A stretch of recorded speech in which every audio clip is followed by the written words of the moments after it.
Welcome students. Today I will discuss the topic kinetic theory of gas. Okay. Gas and liquid chapter partial pressure, তারপরে হচ্ছে diffusion rate, Graham's ল এগুলো নিয়ে আলোচনা করেছিলাম। তো এখন যেটা টপিক সেটা হচ্ছে কাইনেটিক থিওরি অফ গ্যাস। দেখো কাইনেটিক থিওরি অফ গ্যাসে যে পরপর যে থিওরিগুলো ছিল সেগুলো তোমরা ক্লাস 10 লেভেলে পড়েছো, অনেকেই অনেকটা জানো। তো যেটা এখানে ভালো করে শিখতে হবে সেটা হচ্ছে different kinds of velocity of gas molecules. Okay, actually আমি একটা এক্সাম্পল দিয়ে তোমাদের বোঝাচ্ছি। ধরো একটা কন্টেনার নিয়ে এসো, ধরে নাও সেখানে 100টা গ্যাস মলিকিউলস আছে, 100 নাম্বার অফ গ্যাস মলিকিউলস রয়েছে। আমি ধরে নিচ্ছি 20টা গ্যাস মলিকিউলের প্রত্যেকটা মলিকিউলের speed 2 metre per second. Suppose 50 number of মলিকিউলসের প্রত্যেকটা মলিকিউলের স্পিড 3 মিটার পার সেকেন্ড, আর বাকি 30টা মলিকিউলের প্রত্যেকটার স্পিড 4 মিটার পার সেকেন্ড। তাহলে বলো average speed of gas molecule কত হবে? 100টা টোটাল মলিকিউল, তার মধ্যে 20টা মলিকিউলের প্রত্যেকের স্পিড 2, 50টা মলিকিউলের প্রত্যেকটার স্পিড 3, হ্যাঁ 30টা মলিকিউলের প্রত্যেকটার স্পিড 4। তাহলে এভারেজ স্পিড কি হবে? এভারেজ ভেলোসিটি দেখো 20টা মলিকিউলের প্রত্যেকটা মলিকিউলের স্পিড যদি 2 হয় তাহলে 20টা মলিকিউলের টোটাল স্পিড কত হবে? 20 × 2 প্লাস, মানে এটা 20 মলিকিউলস এর টোটাল স্পিড। তাহলে 50টা মলিকিউলের টোটাল স্পিড বা ভেলোসিটি 50 × 3। 30 মলিকিউলস এর প্রত্যেকটা ভেলোসিটি যদি 4 হয় তাহলে 30 মলিকিউলস এর টোটাল ভেলোসিটি কত হবে? 30 × 4, তাই তো? তাহলে 100টা মলিকিউলের টোটাল ভেলোসিটি কত হবে? মাঝখানে প্লাস হয়ে গেল প্রত্যেকটা। তাহলে 100টা মলিকিউলের এভারেজ ভেলোসিটি কত হবে? বাই 100, মানে বাই 20 প্লাস 30 প্লাস 50, মানে 100। দেখো এটা হচ্ছে average velocity of gas molecule, যেটাকে প্রকাশ করা হয় সি বার।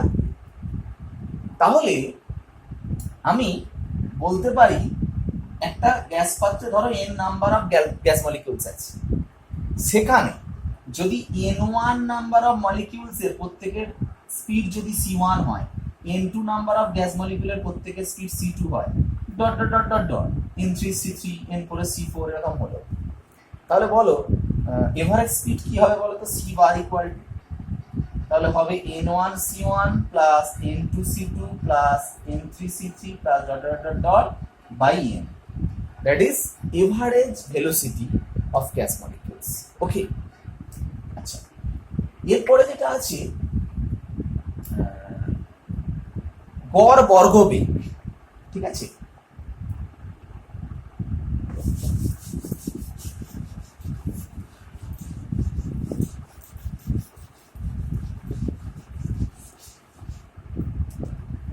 দেখো সি বার হচ্ছে গড় বেগ। এরপরে যেটা বলছি গড় বর্গবেগ। গড় বর্গবেগ মানে অ্যাকচুয়ালি প্রত্যেকটা যে ভেলোসিটি না, প্রত্যেকটা গ্যাস মলিকিউলের যে ভেলোসিটি, সেই ভেলোসিটির ভ্যালুকে আমি বর্গ করব, অর্থাৎ স্কোয়ার করব, করে যদি গড় করি সেটাকে বলে গড় বর্গবেগ। মানে তোমার ভ্যালুটা হবে n1 c1 square plus n2 c2 square plus dot dot dot dot by n। এরপরে আরেকটা ভেলোসিটি আছে, সেটা হচ্ছে গড় বর্গবেগের বর্গমূল। ঠিক আছে, root mean square velocity, RMS, C RMS ও বলে। মানে আচ্ছা সরি, এটা সি স্কয়ার বার হয়ে গেল, এটা হয়ে গেল তাহলে সি স্কয়ার বার। দেখা যাচ্ছে? দেখো সি বার ছিল n1 c1 plus n2 c2 plus dot dot dot by n। এবারে যেটা করলাম গড় বর্গবেগ, অর্থাৎ প্রত্যেকটা বেগের মানে প্রত্যেকটা ভেলোসিটি দেখো স্কয়ার করে তার গড় করলাম, সেটা হচ্ছে গড় বর্গবেগ, সি স্কয়ার বার। এবারে হচ্ছে গড় বর্গবেগের বর্গমূল, তার মানে সি স্কয়ার বা তার রুট, যেটাকে আমরা বলবো CRMS, ঠিক আছে, সেটা হবে এটা √n1c1 square plus n2c2 square dot by n। Okay, এই যে ভেলোসিটি দেখালাম, আরেকটা ভেলোসিটি আছে যেটা হচ্ছে মোস্ট প্রবাবল ভেলোসিটি, যেটাকে CM দিয়ে এক্সপ্লেন করা হয়। দেখো সেটা কি বলছে, একটা কন্টেনারের মধ্যে অনেক গ্যাস মলিকিউলস আছে, সেখানে ডিফারেন্ট মলিকিউলস ডিফারেন্ট স্পিড নিয়ে যাচ্ছে। বলছে maximum number of gas molecules যে ভেলোসিটি নিয়ে যায়, মানে বেশিরভাগ অণু যে বেগের অধিকারী হয়, সেই বেগটাকে বলা হয় সর্বোচ্চ সম্ভাব্যতম বেগ, মানে হচ্ছে মোস্ট প্রবাবল ভেলোসিটি। তবে একটা কথা মনে রাখবে, গ্যাস পাত্রের মধ্যে বেশিরভাগ সংখ্যক অণু যে বেগের অধিকারী হয়, অর্থাৎ মোস্ট প্রবাবল ভেলোসিটি প্রাপ্ত হয়, সেই বেগের ভ্যালুটা কিন্তু কম, কিন্তু ওই বেগ নিয়ে চলে অণু সংখ্যা অনেক বেশি, সব থেকে বেশি, কিন্তু বেগের ভ্যালুটা কম। ওকে, এবার দেখো এই প্রশ্ন ধরে চলে আসছি, বেগের ভ্যালুগুলো আমি যদি প্রত্যেকটা আমি ইনক্রিজিং অর্ডার অর্থাৎ ঊর্ধ্বক্রমে সাজাই, তাহলে কি হবে সেটা তুমি নিজে থেকে নিজের খাতায় নিজের মতো করে ভেবেচিন্তে ক্যালকুলেশন করলে নিজেই বের করতে পারবে। সাপোজ আমি যদি বলি একটা মলিকিউলের বেগ 2 আর একটা মলিকিউলের বেগ 3, হ্যাঁ, যদি এটা গড় বেগ বের করো তাহলে কি হবে বলো তো? 2 + 3 বাই 2 কত? 3। মানে বেগ বুঝতে পারছো তো, গড় বেগ মানে কি, যোগ করে ভাগ, একটা মলিকিউলের বেগ 2 আর একটা মলিকিউলের বেগ 3, তাহলে 2 + 3 বাই দুটো মলিকিউল বাই 2, এটা হচ্ছে গড় বেগ। আচ্ছা, এই একই বেগ নিয়ে আছে, এটা যদি আমি আরএমএস বেগ বের করি, আরএমএস বেগ কি হবে? আগে বলো গড় বর্গ বেগ কি হয়, মানে গড় বর্গ বেগ হবে 2 স্কয়ার প্লাস 3 স্কয়ার বাই 2। তাহলে ভাবো নিশ্চয়ই এর মানটা অনেক বড় হবে, তাই না, স্কয়ার হয়ে আছে। আর আরএমএস বেগটা কি বলো তো? আরএমএস বেগ হচ্ছে c square 2 square plus 3 square plus 2 square তার রুট। এটা বড় হবে বোঝা যাচ্ছে, এইটার মধ্যে কে বড় হবে? ক্যালকুলেশন করে দেখবে বাড়িতে বসে, দেখবে এইটার মানটা, এটা যেমন 3 আসছে, দেখবে এটার মান 3 পয়েন্ট সামথিং আছে, তাহলে এর ভেলোসিটিটা দেখবে বেশি হবে, অর্থাৎ CRMS টা C বারের থেকে কিন্তু বড়, ঠিক আছে। C স্কয়ার বার কিন্তু সব থেকে বড়, আর CM টা বললাম তো সব থেকে ছোট। তার মানে বুঝতে পারছো, সব থেকে বড় ভেলোসিটি হচ্ছে C স্কয়ার বার, তারপরে হচ্ছে তোমার CRMS, তারপরে হচ্ছে C বার, তারপরে হচ্ছে CM। ওকে, এবারে হ্যাঁ, এখানে কিছু থার্মোডাইনামিক ইকুয়েশন আছে প্রত্যেকটা ভেলোসিটির জন্য, সেগুলো তোমার মনে রাখতে হবে। আমি ভেলোসিটিগুলো পরপর ডেরিভেশনটা নয়, শুধুমাত্র কোনটা সমীকরণটা সেটা আমি লিখে দিচ্ছি, ওই সমীকরণটাই আসে এবং সেখান থেকে ছোট ম্যাথ দেয়, এবং সমীকরণের কীভাবে প্রতিষ্ঠা হচ্ছে সেটা তোমাদের সিলেবাসের অন্তর্ভুক্ত নয়, তবুও আমি তোমাদেরকে ডকুমেন্টস একটা পাঠিয়ে আমি ভয়েস রেকর্ডিং করে বলে দেবো, ঠিক আছে, ওটা তোমরা হোয়াটসঅ্যাপ দেখে নিই যে কীভাবে ডেরিভেশনটা আসছে। যাই হোক, যেমন CRMS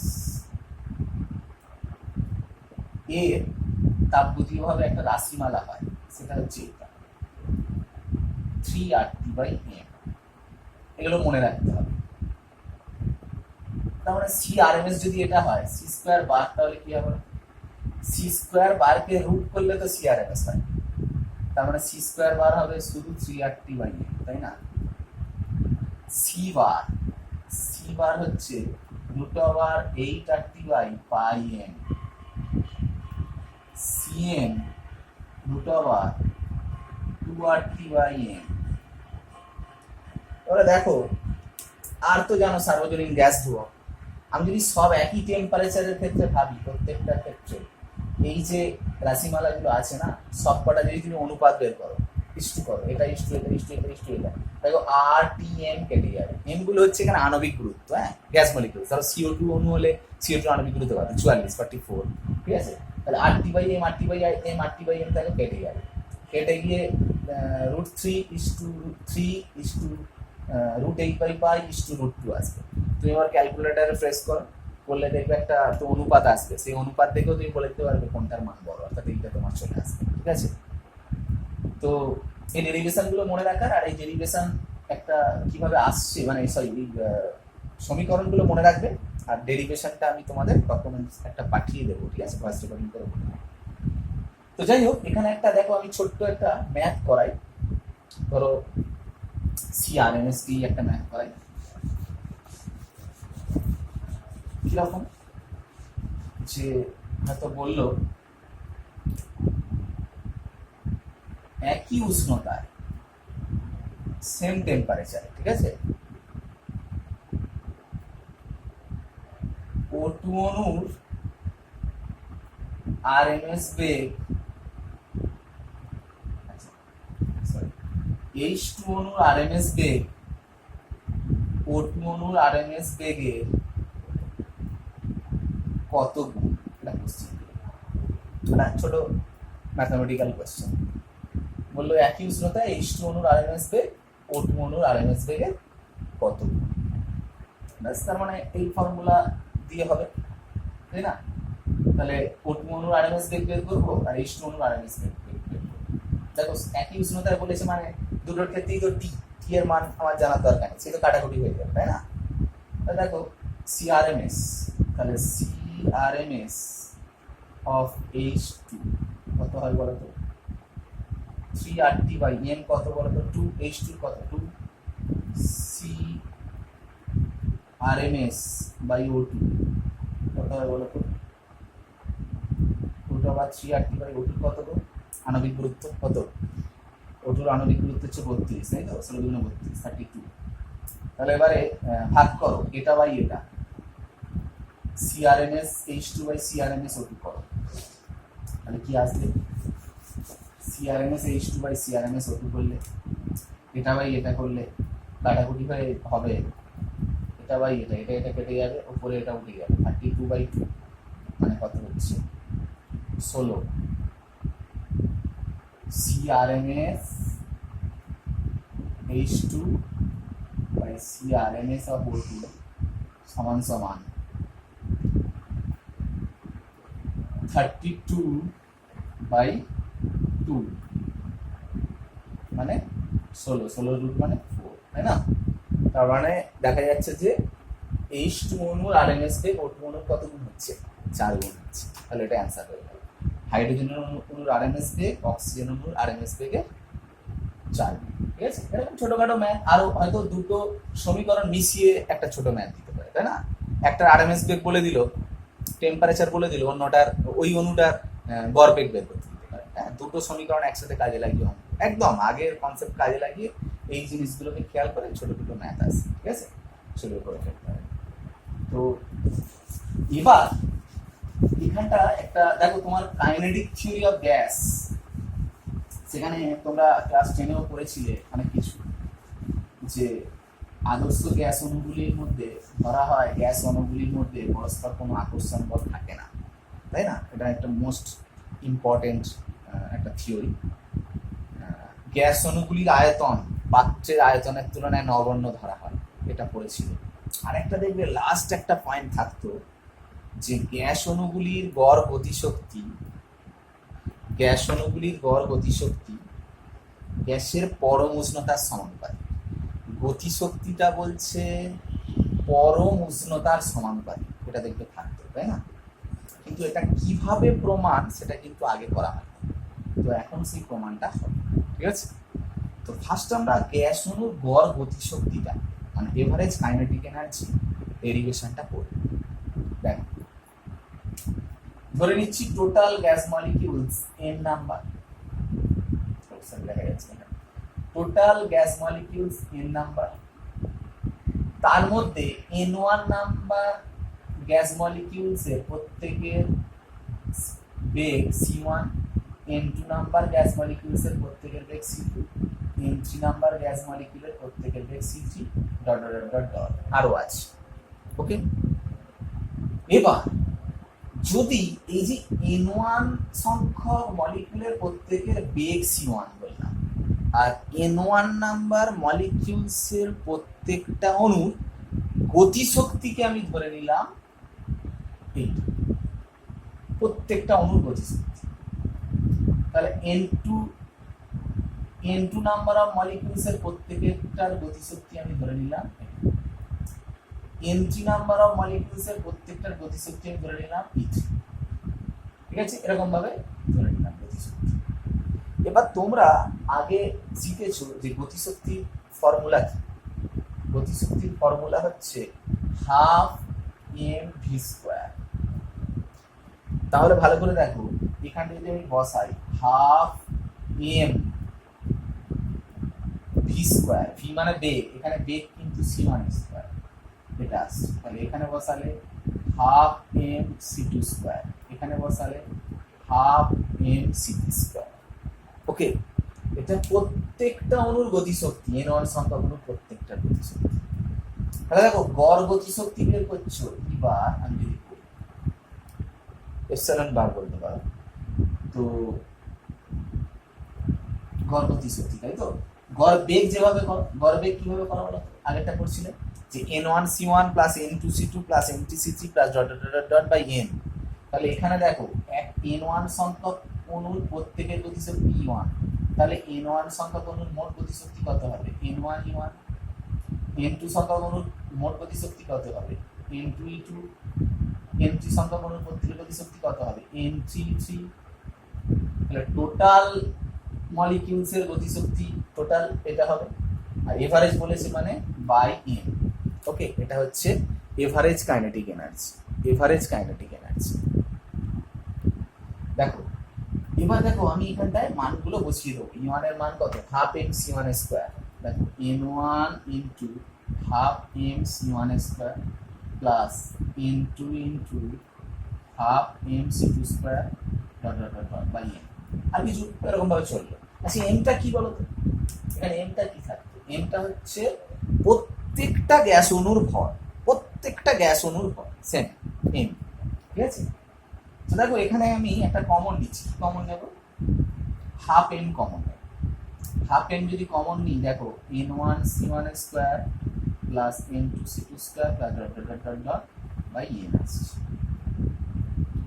তাহলে হাফ এম, দেখো এই যে যে জিনিসটা চলে আসছে, দেখো n1 c1 square plus n2 c2 square plus dot dot dot dot by n। দেখো এটা একটু আগে করেছি, যেটা হচ্ছে সি স্কোয়ার বার ছিল, তাই না। তাহলে আমি এইটার জায়গায় আমি কি লিখতে পারি বলতো, সি স্কোয়ার বার, মানে গড় বর্গকে।